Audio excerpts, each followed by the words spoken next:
जय हिमाचल यमुना गंगा उज्ज्वल जल वितरंगा तब शुभ नामे जागे तब शुभ आशीष मांगे गाए जय गाथा जन गण मंगलदायक जय हे भारत भाग्य विधाता जय हे जय हे जय हे भारत माता की जय। गणतंत्र दिवस अमर रहे गणतंत्र दिवस अमर रहे। भारत को एक संपूर्ण प्रभुत्व संपन्न समाजवादी पंथ निरपेक्ष लोकतांत्रिक गणराज्य बनाने के लिए तथा उसके समस्त नागरिकों को सामाजिक आर्थिक और राजनीतिक न्याय विचार अभिव्यक्ति विश्वास धर्म और उपासना की स्वतंत्रता प्रतिष्ठा और अवसर की समानता प्राप्त कराने के लिए तथा उन सब में व्यक्ति गरिमा और राष्ट्रीय एकता और अखंडता सुनिश्चित कराने वाली बंधुता बढ़ाने के लिए दृढ़ संकल्प लेते हैं।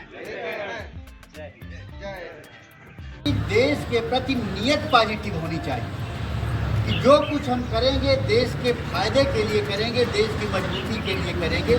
इसके प्रति संकल्पित होना बहुत जरूरी है। नियम कानून बन जाएंगे, न भी बनेंगे, नियत बन गई अगर तो बाकी सब बन जाएंगे। और नियत बनाना बहुत जरूरी है। और नियत बनाने के लिए अपने को सेक्रीफाइस करने की नियत रहेगी, तब नियत अच्छी बनेगी। दूसरे शब्दों में केमिस्ट्री की भाषा में कहेंगे डोनर बनने की। केमिस्ट्री की भाषा में डोनर बनना है। हमें वो एटम बनना है जो अपना इलेक्ट्रॉन दूसरे को कॉम्बिनेशन के लिए दे सके। हमें वो डोनर बनना है, एक्सेप्टर नहीं। डोनर विभाग में भी बनना है, डोनर घर परिवार में बनना है, और डोनर बेटा बेटी और पत्नी के साथ भी बनना है। कुछ लोगों को हम देखते हैं, अभी कल ही गली अपने छत पर खड़े थे तो देखे एक महिला बर्तन वर्तन मांजती है। उस गली में बर्तन मांज के जा रही थी तो लगता है उसको पैसे वैसे मिले थे। उसका पति आया, वहीं गली में मार के छीन के लेके चला गया। ऐसा एक्सेप्टर नहीं बनना है। घर परिवार में भी हमको डोनर बन के रहना है कि घर परिवार में हम योगदान कर सकें परिवार। वही हाल विभाग में भी है।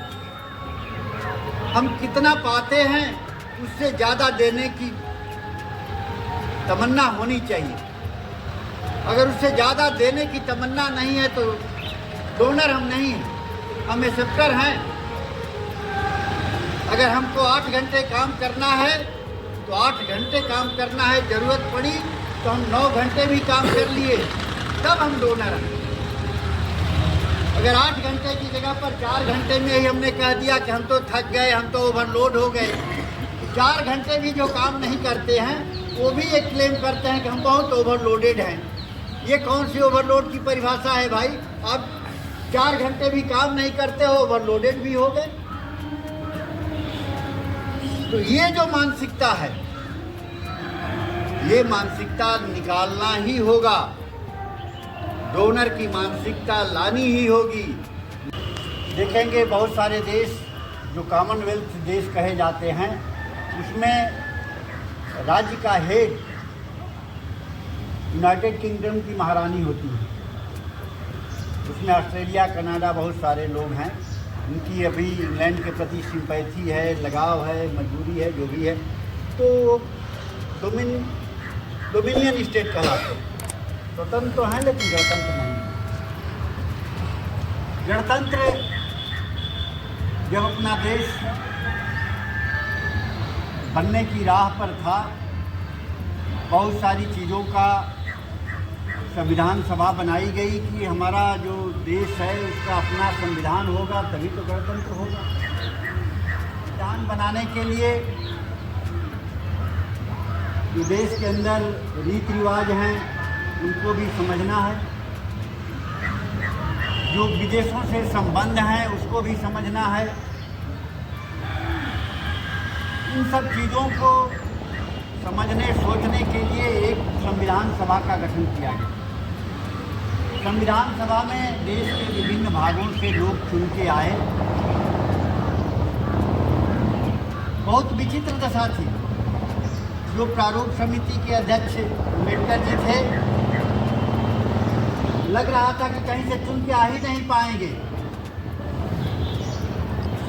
संविधान सभा में आएंगे नहीं तो प्रारूप समिति के अध्यक्ष कैसे बनेंगे। फिर एक सदस्य को बंगाल से इस्तीफा दिलवाकर अम्बेडकर जी को वहाँ से इलेक्ट कराकर लाया गया संविधान सभा में।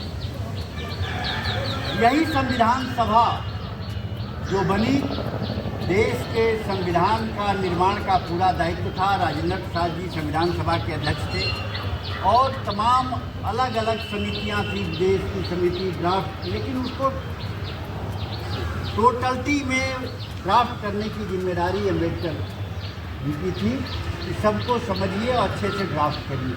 तो ड्राफ्टिंग कमेटी के अध्यक्ष थे।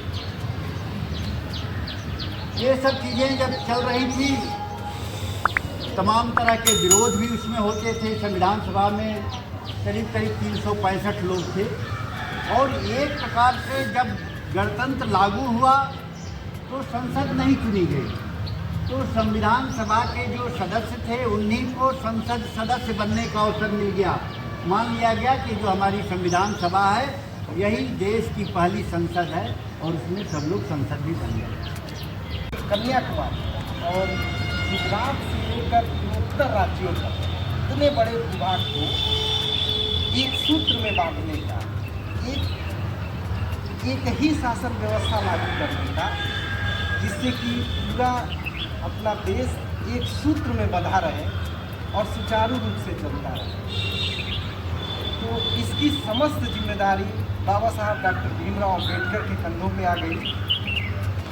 बाबा साहब डॉक्टर भीमराव अम्बेडकर संवैधानिक सभा के ड्राफ्टिंग कमेटी के अध्यक्ष के रूप में और भारत के संविधान निर्माता के रूप में अथक परिश्रम किए और परिश्रम करने के उपरांत लगभग 3 सालों में, लगभग 2 साल 11 महीना 18 दिनों में भारत का संविधान उन्होंने लिखा और आज ही के दिन 26 जनवरी के दिन संवैधानिक सभा में भारतीय संविधान को सर्वसम्मति से स्वीकृति मिली।